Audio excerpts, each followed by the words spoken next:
بسم اللہ الرحمن الرحیم۔ صحیح بخاری حدیث نمبر 546۔ حضرت عائشہ رضی اللہ تعالی عنہ سے ایک اور روایت ہے کہ رسول اللہ صلی اللہ علیہ وسلم عصر کی نماز سے فارغ ہو جاتے جبکہ دھوپ میرے حجرے کے سین میں نمایاں ہوتی تھی اور سایہ مکمل طور پہ نہ آیا ہوتا تھا۔ امام مالک، یحییٰ بن سعید، شعیب اور ابن ابی حفصہ نے یہ الفاظ بیان کیے ہیں کہ دھوپ کے اوپر چڑھنے سے پہلے نماز پڑھ لیتے تھے۔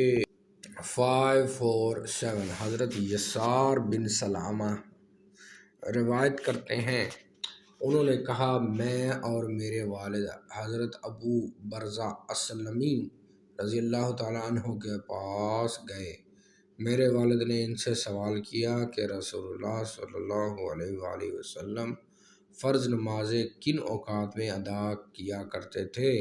انہوں نے فرمایا رسول اللہ صلی اللہ علیہ وسلم ظہر کی نماز، جسے تم لوگ پہلی نماز کہتے ہو، زوال آفتاب میں پڑھ لیا کرتے تھے، اور نماز عصر ایسے وقت میں ادا کرتے تھے کہ فراغت کے بعد ہم میں سے کوئی شخص مدینے کے انتہائی کنارے پر واقع اپنے گھر واپس جاتا تو سورج کی آب و تاب ابھی باقی ہوتی۔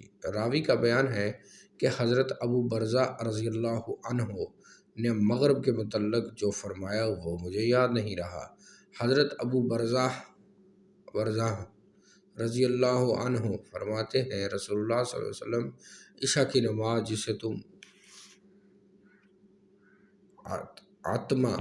عتمہ کہتے ہو، دیر سے پڑھنے کو پسند فرماتے تھے، اور قبل ازیں سونے کو اور بعد ازیں باتیں کرنے کو ناپسند خیال کرتے تھے، اور جب صبح کی نماز سے فارغ ہو جاتے تو آدمی اپنے ساتھ والے کو پہچان لیتا تھا، اور صبح کی نماز میں 60 سے 100 آیات تک کی تلاوت فرمایا کرتے تھے۔